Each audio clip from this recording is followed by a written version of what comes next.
Hi, welcome to Control Talk now for the week ending January 3rd, 2016. That's right, folks. It's 2016, and we are going to do another year of Control Talk now, the Smart Buildings VideoCast and podcast. My name is Eric Stromquist, and we talk about all things smart controls and HVAC controls. I am joined, as usual, in 2016 by the man, the myth, the legend. Getting better in 2016, the one, the only, Kenny Smyers from Pittsburgh, Pennsylvania. Welcome to the show, Big Dog. Well, thank you very much, Eric. 2016. So that means we've been doing this for over 3 years now. And I tell you what, it seems like the first time every time, because there's one thing interesting about our industry. It renews and refreshes itself almost on a weekly basis. We got a lot to talk about. We got a lot of big stuff coming up in January, and I just wanted to wish the Atlanta Falcons good luck in their last game of the year. And going right back to you with the Pittsburgh Steelers. Oh, right? Man, I don't think we can make it. I think you guys are actually in a position that you can win a wild card. I think we're I think they're mathematically out right now, Big Dog. Oh, really? They're out. But they beat Carolina, and they're on the come. If they can win today, they play New Orleans. They'll end the season winning 3 in a row. That's good momentum for next year. So, and what about the Steelers, man? Oh, gosh, we had an opportunity handed to us on a plate, and we choked. Had we won last week, but let's see, New York Jets, Kansas City, there's 3 other teams ahead of us on the wild card. So I think y'all have to lose, and it's almost like ridiculous. So, but again, football's fun, but it comes and goes. It's just, to me, it's like the benchmark of the calendar. I just cannot believe that we're in January already, and the year's over, and the football season's over, and there's 91 days till baseball. Well, I know it's hard to believe, but all right, buddy. So let's just real quick make a prediction for the Super Bowl, and for our Control Trends community, reach out in comments and do your Super Bowl predictions. I'm predicting the Arizona Cardinals versus the New England Patriots. What about you? I think it's a very good projection. I'd kind of like to see, in other words, Arizona's earned their playoff game against Carolina. I would like to see Carolina make it to the Super Bowl. I don't think anybody's going to beat New England when it comes down to it. They just always find a way to win. So I line to New England, yeah. Yeah, which is good stuff. So Kenny, New Year's. So any New Year's resolutions for you this year? Well, yeah, but some of them are personal. Some of them are little individual objectives. But I think what I'd like to do is take the opportunities we have, and some of them we'll discuss in the show, and really explore them. I'm finishing that book, Bold, again. I read through it. I kind of cursory read. Now I listen to the audio, and because it just tells you how you've really got to adjust your projections. If you want successful, you have to be the supreme fan of your ultimate goals and objectives, and go outside the box. We're in this exponential technology thing, and using things like crowdsourcing. Some things that you and I have talked about. We want to reinvigorate the Hall of Fame using those crowdsourcing and crowdfunding, because we've got so much potential there. It's very exciting to work with Ken St. Clair. We'll be discussing some of his stuff coming up here. In fact, we'll have one to show here shortly. But because he thinks in terms of historical archiving and being stewards of the industry, we have to take the knowledge we have and put it into the new technology modules and the new accessibility through the new technologies. And we do it through the video primarily. But because we have a generation coming behind us that's trying to find their way in this IoT world, and if they don't get their place in there, we're going to be superseded. Our industry will be subsumed by somebody else's industry that is saying you guys took too long or too slow and you didn't understand where your opportunities were. So that's my goal is to get really stay hip, stay working with people that are current, that really love the industry, believe in it, and help document and make the industry just a permanent position. Where people can always say the HVAC industry is just one of the most important elements of modern life. No, I think very well said, Kenny. And we will have Ken Sinclair on in a few minutes. I think The Bold is an appropriate book to be talking about with Ken Sinclair. The January issues on the street, and transformation is one of the key things he talks about. And sure. And Bold is all about how people transform businesses and the world. So we got that, Kenny. The other one we got is kind of personal. You and I both have a birthday coming up in 2016 that ends in a 0. And for our Control Trends community who wants to guess what age would Ken and I, and another hint, Pat Marcella from M&M Controls, turn in 2016, reach out in comments. And if you get it right, we might give you might give you a really special prize, but we'll have to see. So one of my goals, Kenny, is I want to be in the best shape I've ever been in by the time I turn that particular 0. So I'm going to start working out and all that other good stuff. So we'll see if we can pull that off. So anyway, it's good stuff. And speaking of that, I mean, I think one of the ways to kick the 2016 off is the 2015 Control Trends Awards, which is going to be bigger and better than ever in Orlando, Florida. So we're getting a lot of questions from people about when it is, where it is, when the voting ends. So Kenny, what do you say we take a minute and just sort of walk through that real quick? I'd love to, Eric. And again, we've made it very accessible for organizations to post. Please come to the Control Trends. There's some hot links there. But in essence, what it is, it's in Orlando, right outside of where you're going to go to the conference, the HR Expo, is at the Orlando Convention Center.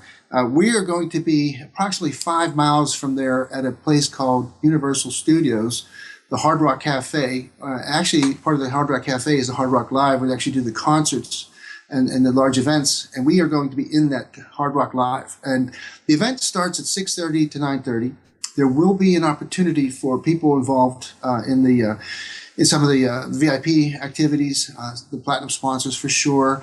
They'll probably want to get there right around 6-ish because we're going to be doing photo ops. We're going to have some really neat stuff. We're going to have the traditional Control Trends Awards where we have the red carpet area, the Hollywood atmosphere, because this place really is conducive for that. So then we're going to have a champagne up in the John Lennon Suite area. So how to get to Universal Studios is you can't miss it. If you're driving around Orlando in any of the beltways, you'll see signs for Universal Studios. So that's going to be your primary direction. You're going to come towards Universal Studio, and it'll give you choices for valet parking or self-parking. And valet parking is probably all in all the best bet because it's going to get you closest to the actual event, the location, the physical location of the event, and then you'll have greater accessibility when you come out. You'll just be able to give your ticket and get valeted back.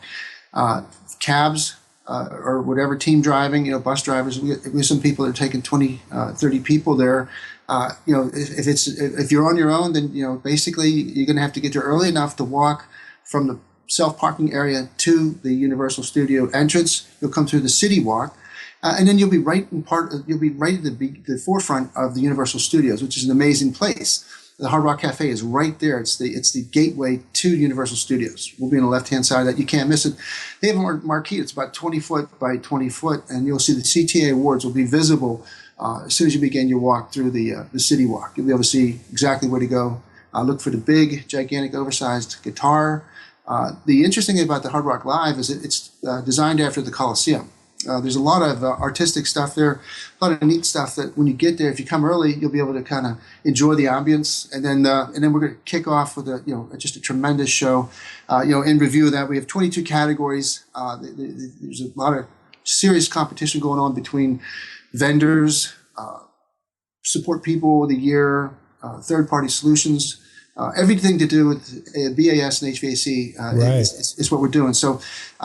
It's going to be huge, Kenny. It's going to be absolutely huge. And listen, you said a lot there, so I want to back up a couple of minutes. Yeah, sure. It's going to be the biggest, most spectacular show yet. Some people are asking, well, when do you arrive? Well, if you're with a platinum sponsor, you're going to want to arrive between 6 and 6:30 because you're going to have the opportunity to go up to the John Lennon Suite with our platinum sponsors. That's one of the things the platinum sponsors are able to offer their guest. And the other question we're getting, Kenny, is where do I get my tickets?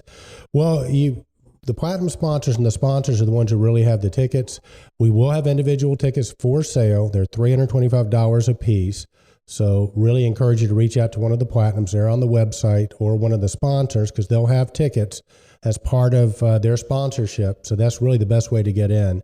So the tickets will be $325 a piece. We'll have those online where you can go and purchase those. So you need to arrive probably, if you're with a platinum sponsor between 6 and 6:30, you'll be able to walk the red carpet.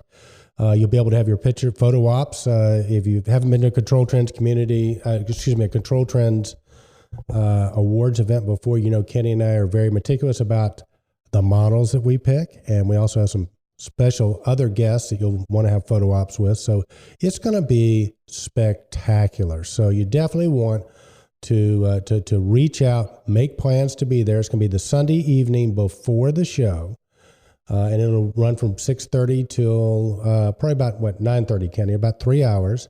Be 9:30, yes. Yeah, full meal, full bar. So it's going to be the place to be in Orlando that Sunday night.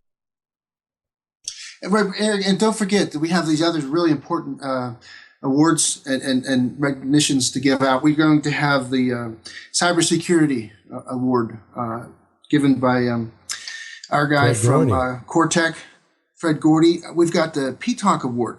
It's always just one of the most important events, presentations of the year. We've got the Hall of Fame inductees. We're going to be doing something very special for the industry. Hans Kranz will be here from Germany. We're going to celebrate the fabulous career that Hans had that goes back to 1975 with IBM, and basically, just an extraordinary history that we have and we share. Again, thanks to Ken St. Clair, we're able to incorporate this into our event. So, and then we have AHR. AHR, we're going to recognize AHR for the 86 years of the Service Industry Award. These guys, incredible family, the Clay family, basically have been the caretakers of our industry. I mean, they literally draw the string around the entire globe that unites all the component people, manufacturers, vendors, control manufacturers, periphery items, sensors, thermostats, everybody in the world that's in the controls and HVAC world come to the AHR shows.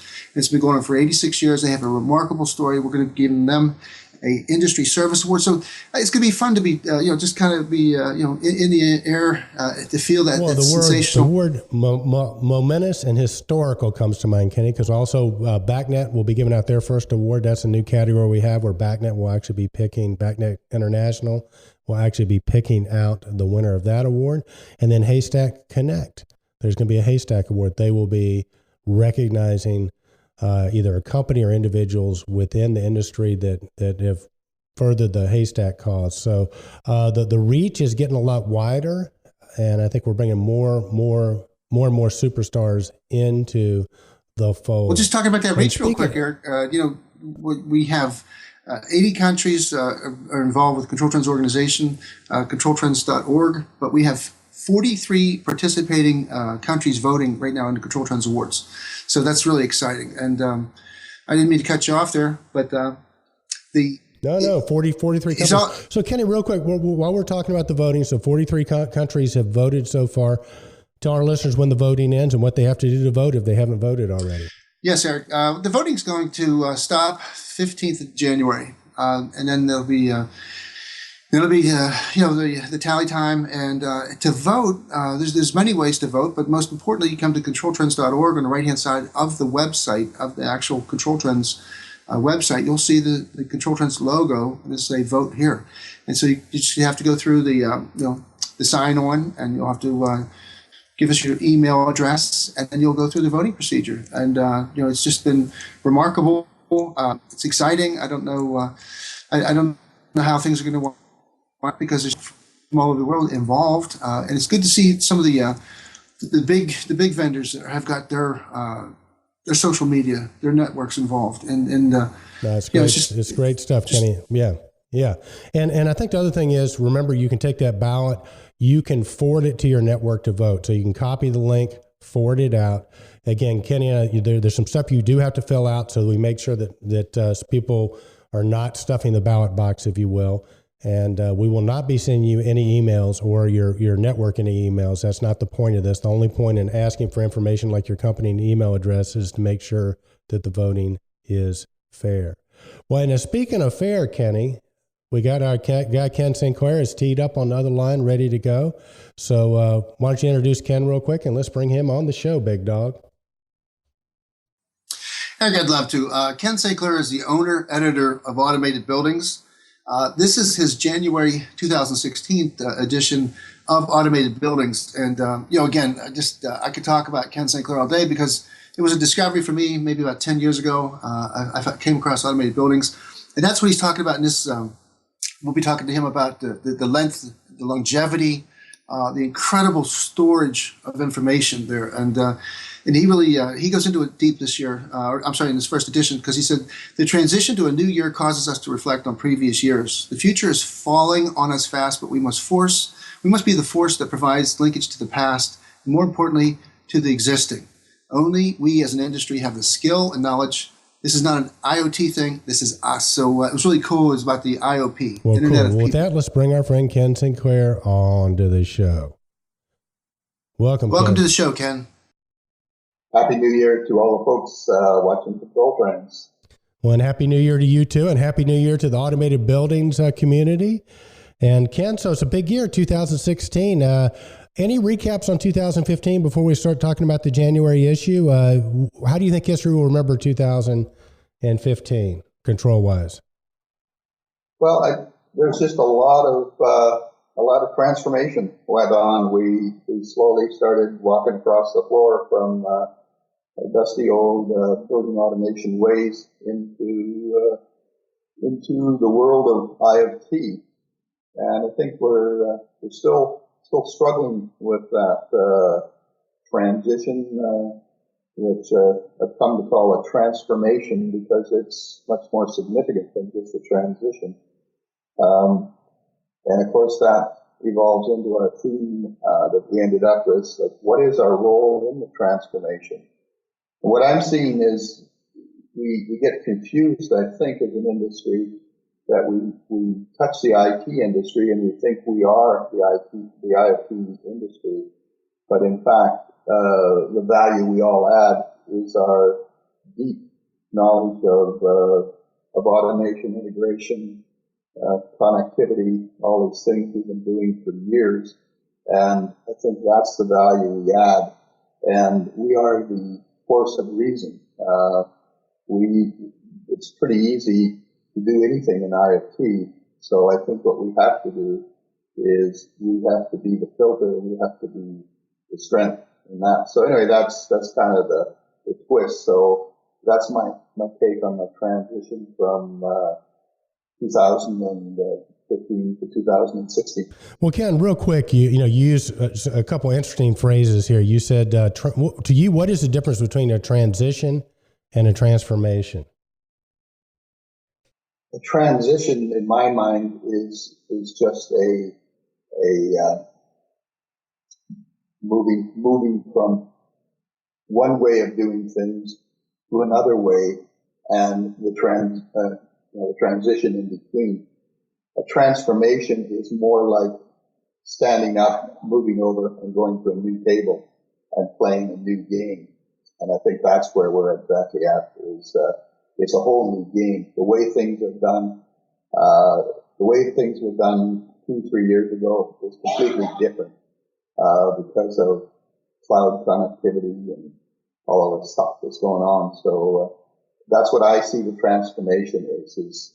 In fact, we started this way back when we got going with the connected building theme, and we tried to identify what was a connected building, what would be the ultimate connected building. We did this project a little bit with BC Hydro, and I think it was actually Paul Europe that came back and said that the connectivity is not possible without transformation of the industry.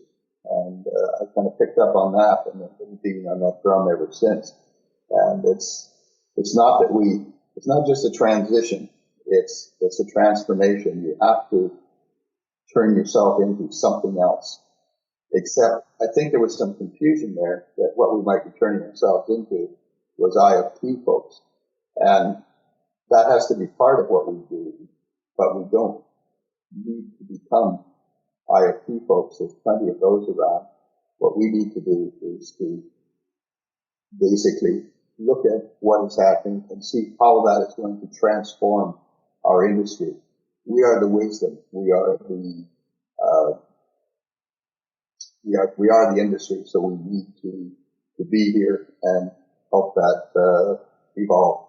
Well, Ken, if I might interject, I just wanted to kind of step back and because we're talking about transforming into a new, I just wanted to congratulate Automated Buildings and you, because it's no secret you're in your 18th year. You've had over 160 issues online. You've been the Rock of Gibraltar, one of the Rocks of Gibraltar for our industry. And I think it's important before we can actually know exactly where we want to go and how we want to transform. I think we have to really understand where we came from and how much of this futuristic, developments were actually put in place a long time ago, and it's more of a manifestation of some of the technology coming together where we're actually open, we're collaborating, and so as we transform, I just wanted to appreciate the fact that you're calling these shots out and that you're giving the guidance for these people, and that we're very appreciative too of the support you're giving the Control Trends Awards at the show. You're going to be part of the Young Guns, and that is our I think that's the force too. That's the young people coming in that actually sees the IoT, understand it. They're going to earn their places and roles in the future of BAS and HVAC. So I just wanted to just do a big shout out and thanks for all the great work you've done. Ditto, Ken. Great. Actually, just all those words you just said there, Ken, thank you very much for them. But it triggered a couple of thoughts.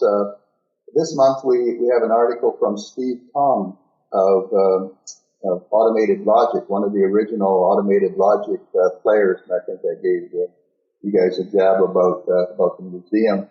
But what I've done is I've actually written a piece just that chats a little bit about how Automated Logic kind of led us into web-based control. And several years ago, but a lot of the articles that they actually provided, they were certainly leaders in that field. They did the transition from VDC, they did the transition to web control, and now they're, of course, a part of the Carrier Corporation under. Anyway, it was interesting that you kind of see these evolutions, and they've been around long enough that I can kind of see it coming, and I do think that the transformation is just another one of those. And as for the Young Gun program you've got going at CPA, of course, we extremely applaud that. And more than anything, that is what is making the transformation work, is these young people, they come with the IoT skills, and they know no other way. So for them, it's easy, and they are questioning everything we are doing. And rather than, as old guys, holding them from doing their job, it's time to back off and guide them into helping us with the transformation. They are the reason. They are the way transformation is going to occur. We are us old guys in the industry are the reason, the logic. You could say, well, that sounds fantastic, but this is going to happen. But we can't stop them. The transformation will occur. I think that's another thing we have to wrestle with, is we can't just say, well, that's too scary, that we don't want to have that information out in public domain and come up with a whole bunch of stop statements. We need to get our heads where their heads are and work out the logics of how this all has to happen. Ken, one of my teachers, a brilliant guy named Marshall Thurber, used to say that there are two types of change. There's what he called a structural change or a cyclical change. A cyclical change is like the stock market. It goes up and down. Fashion goes up and down. The skirts go up and down. The ties get skinnier or fatter. A structural change comes along, once in an eon or so. And a structural change is something like when the car was invented. It didn't matter how good your horse and buggy was, you were eventually going to lose out to the automobile. Probably the same thing with the typewriter and the computer. So it's two different strategies. In a structural change, in a cyclical change, the strategy is to try to time it, right, and to get in sync with it. But with a structural change, he says that you have to embrace it or you die and become extinct. Would you say that we are in a structural change right now in our industry? For sure.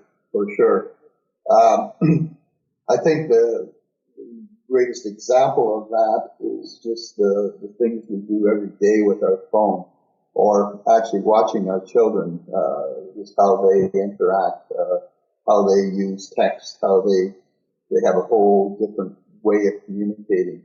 How all of these social media pieces are evolving.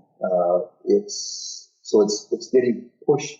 It's not getting pushed from the industry. It's getting pushed around the dinner table. Well said, Ken. Well said. So it seems like you're really reaching out and embracing this. So the January issue of Automated Buildings has hit the streets, so be sure to check that out, automatedbuildings.com.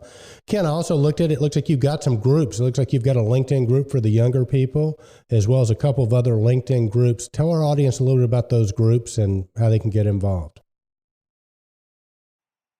The first one is just our.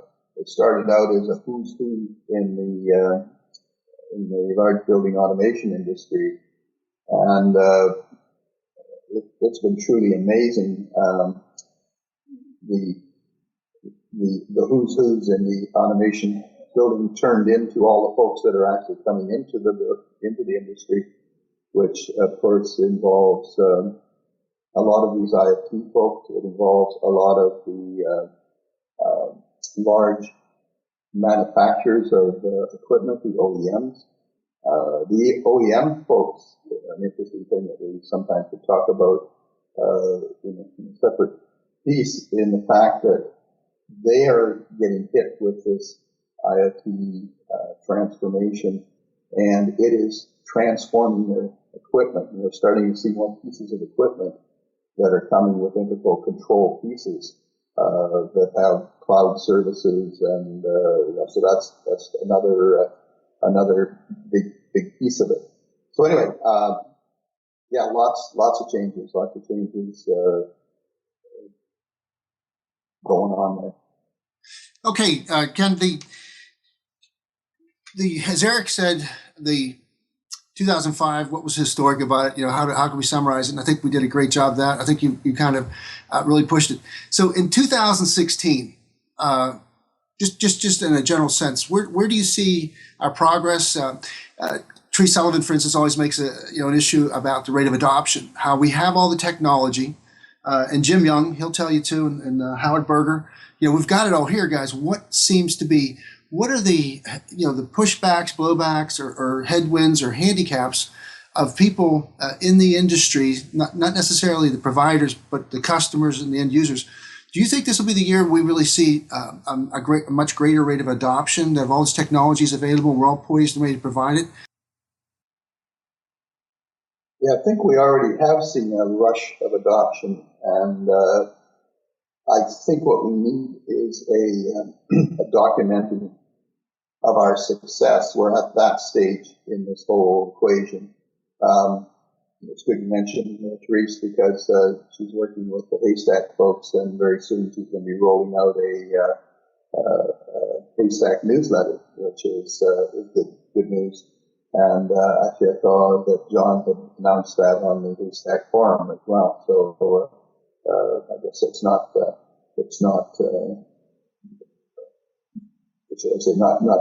unknown, I guess. So anyway, that's going. So yes, I think there's been a lot of interesting stuff done. In the first stage of adoption, what happens is people do things, and they think that they're the only person in the world doing it. And so therefore, I'm not going to tell any of my other control competitors that I did that, because if I do, I'll lose. That's my advantage, that I understand this better than they do. But of course, what that does is it tends to slow the acceptance in the fact that we don't realize so many projects are actually done. And you wouldn't believe the amount of stories that I know of that I'm not allowed to print. And that's the reason, is the manufacturer or the vendor does not want to share that information. So I think we need to work harder and harder with the collaboration. I'm hoping that our education sessions at AHR will help in that area. We've got our transformation of the building automation industry is our main theme, and then we've got what that really means to staffing people. We've got we've got a session on that. And then, of course, I'm looking towards the connection community collaboration, which you guys have always filmed for us. Looking forward to hearing some of the answers to the question you just asked at that. And I would be real pleased that, the program's not only film that, but actually jump up and ask some of the questions and get involved in that collaboration a little bit more than we have before. I mean, you've been the documenters of it, but it would be, at this point, I think it's time for you to see. But no, it's great. So the collaboration, speak a bit about that event. When's that going to be at AHR? Do you have the dates and time handy? If not, we'll make sure we post it on Control Trends. Well, I am if you don't. Yeah, it's Tuesday at 1:30? 1:30, I believe, yeah. And it's in the same room as our education sessions, which we have a couple of icons on our website about AHR. So it's on the AHR education session. So if you click there, you can get the details and all the players and even a little bit of insight and links to some articles. The other thing we've prepared that may be of use for folks that are thinking of going to those is we created a required reading list. And it's basically just some of the material we have on our site that is from the people who will be speaking.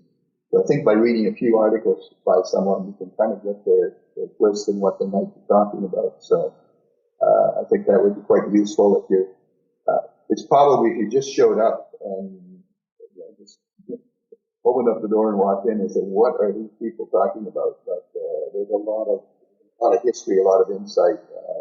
This is our fourth one, I think, and so it's kind of been an ongoing saga of collaboration and of course it'll all surround transformation. Okay, now I'd have to admit I was very impressed last year. I was there, and I think anytime you go to an event and spend time and invest time, like you say, and go to a filtered event. In other words, this isn't random. This is probably the most concise, condensed collaboration in our industry. It's very important to be there, and there's going to be a limited space. So I suggest everybody make an effort to get there and get there early. But the thing I wanted to transition to here was BACnet. The International BACnet Conference. We know that Andy McMillan just got back from Shenzhen, China. We know that Hans Kranz is going to be inducted into the Control Trends Hall of Fame. And just, if you will, BACnet is one of those stories too. It's a long journey. It started out, I read some of those articles you posted there about the first BMS and BAS and monitoring was done in 1974 or 75. And we saw how the evolution of a protocol gets started and then take global collaboration and then be successful year in and year out and then have a very exciting resurgence. Tell us a little bit about what the state of BACnet is and some of these folks we mentioned.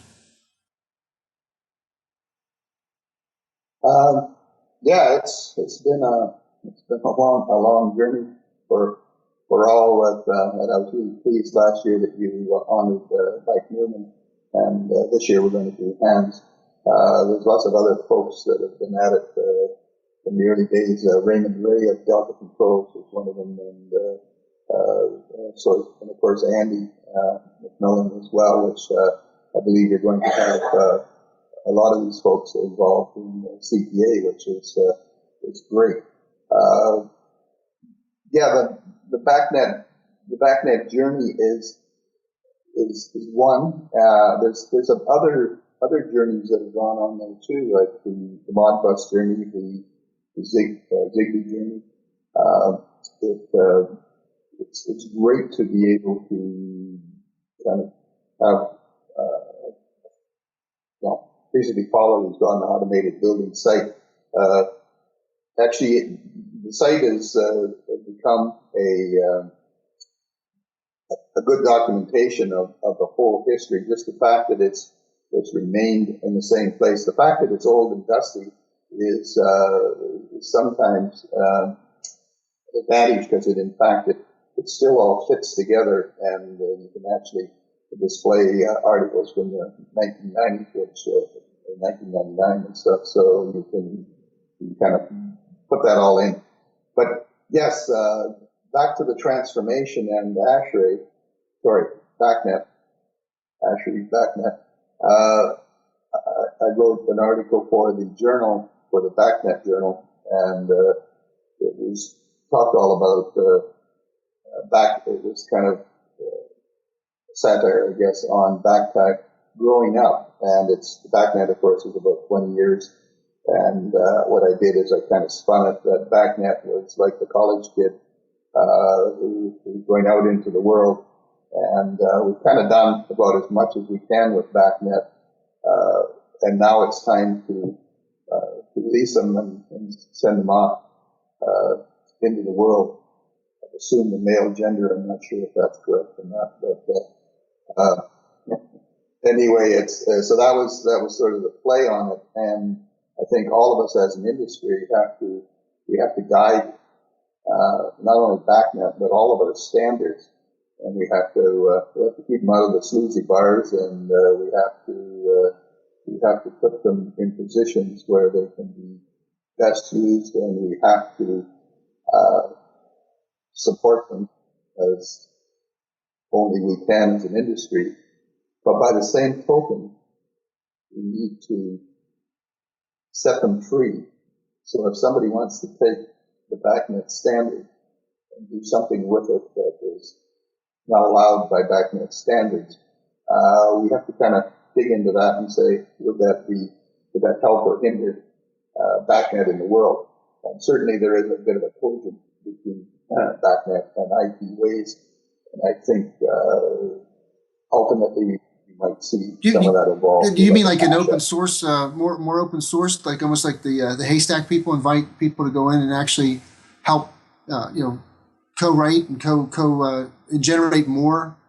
Very much so. I was actually at a meeting in Seattle where Carl Nelson spoke, and I was totally amazed. Actually, in that whole conference, Haystack was mentioned 4 or 5 times, and basically what they explained how they were modifying their standard to deal with open semantics, and they were acknowledging that Haystack was certainly the leader, but may in fact not be the only standard that is going to come in and interface with BACnet.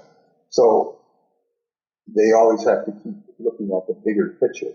And I think that's the other challenge for BACnet now, is they're going to have to keep writing hooks and handles, as I would call it, to tie into ever which way some of these IoT standards, which there will never be standards, but there'll be, it's just when these big companies start doing stuff a certain way, once you cross over that 10 to 20 million people using it, it doesn't matter if it's not a standard.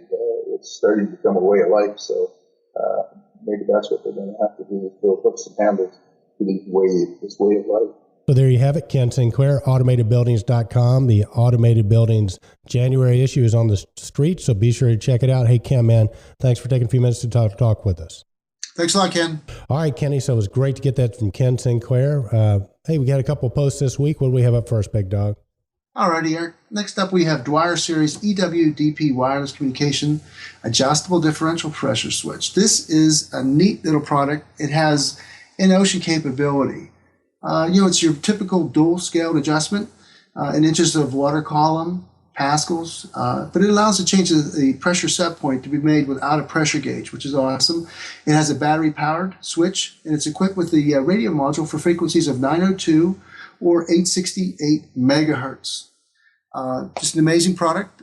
Please visit Control Trends, and we also have a video there of the MagnaSense DP transmitter, the installation, part 1, and it's a great background into differential pressure, into static pressure for VAV applications and the like. Well, I tell you what, it sure is, Kenny. And I tell you what, Dwyer came on as a platinum sponsor, as our community knows, and what a great company. And I tell you, if you start thinking about the peripheral product vendor of the year, the peripheral product of the year category between Dwyer, ACI, functional devices, and some of the others, who else we have? It's going to be a really, really hotly contested category. We should do, Eric. We have Thermocon and Ocean Sensors. We have Contemporary Controls. We have Sierra Monitoring Corporation and Dent Instruments, all for the Peripheral Product of the Year. Very, very cool, buddy. All right, what do we have up next, my man? Alrighty, Eric. Next up, we have Honeywell Smart Solutions for the Intelligent Buildings WebAX. The smart solution for intelligent buildings. This is a really neat, upgrade to the existing Honeywell WebAX because it adds Niagara 4. Honeywell is now just really taking charge on the opportunities that Niagara 4 give you as far as your data analytics. Your feature benefits are amazing. I just happen to have them right here. We have the end users are able to easily customize dashboards, advanced charting and visualization, data tagging, tag-based navigation, device templating, data cleansing capabilities. There's that term again, data cleansing. The Niagara Station search, just a whole bunch more of upgraded features and benefits with the Niagara 4 added to the WebAX. Visit your WebAX distributor and they can tell you more about it. Very, very cool, Kenny. And again, Honeywell, as well as Vicon, Tritium, both sponsors at the Control Trends Awards. So they've got quite a few nominees on there. Everybody from Larry Andrianis for the PID Award to Larry Weber for HVAC Executive of the Year, as well as Nino DeCosmo from Tritium. So John Hutchie for tech support. John Hutchie for tech support. James Johnson for tech support. So again, it's really starting to shape up to be a very exciting Control Trends Award. So if you haven't voted yet, take a second. You can find the ballot right on the side of the Control Trends site. Just go through it, do your votes. Be sure to forward that ballot out to the rest of your community. And stay tuned because the big event's happening at the end of the month. All right, Kenny, is it time for Ken's calendar yet? It's time for Ken's calendar. Get all the information you need on upcoming events, including training classes, webinars, and conferences. All the event news you need right here, right now. Take it away, Ken. All right, Eric. Well, again, the start of 2016, and I can't believe it's 2016 already. It's incredible. Obviously, we've got the Control Trends Awards on January 24th. We have the AHR show from the 25th to the 27th. But prior to that, we have a grid modernization forum. It's January 19th and the 20th, and that's in Chicago. We have some EasyIO training popping up. We've got classes right now, January 21st in Denver. We have the 26th in Orlando. That's the advanced training. The 28th in Atlanta, basic. And then 29th in Atlanta, advanced. EasyIO is really bringing the training out. It's just having a tremendously successful entrance to 2016. That EasyIO FG32 Plus is a real knockout controller. And then they're going to be going up to New York City, the 1st of February. So we move on to March 22nd through the 24th. We have the National Facility Managers meeting in the Baltimore, Maryland area.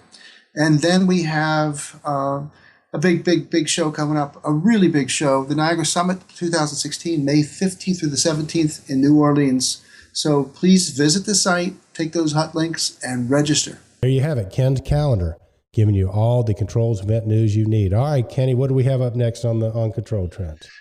Well, before we get to the New Year's Eve celebration, we have Therese Sullivan interviews Connex Energy's Anno Shelton. And Anno's is talking about the 6 new routes to market for smart building technology. And this is a really good post because Therese believes that there's these mysterious pushback headwinds that are delaying the adaptation and adoption of all this technology we have ready for the business markets and for the smart building markets. And Anno is mentioning that there's now 6 forces that are going to make these headwinds go away. And I'll name a couple, but please visit the site and read through it because it's a great read. And then we link you to Teresa's website where she has several more just very current, very important editorial type commentaries on our business, smart building business. But the utilities, one of the stickiness factors is huge with utilities because of their near monolithic hold on customers that they've enjoyed over the years. Well, that's being changed in certain regions, and that's going to be a big hit. And then 2 is the The mechanical and electrical design firms have a stick in this challenge as well. They see smart buildings technology as a way to extend their stay in the customer's budgets, minds, and hearts. Traditionally, owners see them as the truest advisors throughout the design and construction phase, but this is also changing because it's evolving into more of the systems integrators fields. We, as distributors with our systems integrators, now have a greater impact on these building owners. And there's 4 more items that Anna brings up for great review. And please visit the site and check them out. Very, very cool, Kenny. All right. Is that it? Well, there's just a Happy New Year's to the worldwide Control Trends community. We took the liberty of posting some 80 New Year's Eve greetings in 80 different languages. And I just, I knew 3 of them, but it's just got a kick out of it because we do have over 80 countries that visit the Control Trends organization website on a daily basis. And it's just a great thing. It's a growing community, and it's global in scale. With the Control Trends Awards, we've got participation from over 43 countries, or over 40 countries. We have 43 countries right now. So that's the wrap for this week. All right, well, there you have it. Another week on Control Talk Now, the Smart Buildings Podcast, the first one for the year 2016. My name is Eric Stromquist, and as usual, I've been joined by the man, the myth, the legend. A special thanks to all our sponsors for the 2015 Control Trends Awards, and our guest this week, the one and only Ken Sinclair from AutomatedBuildings.com. Be sure to check him out. And with that, Kenny, I'll leave you with have a great day, and remember, stay in control. Indeed, Eric. Kenny Smyers.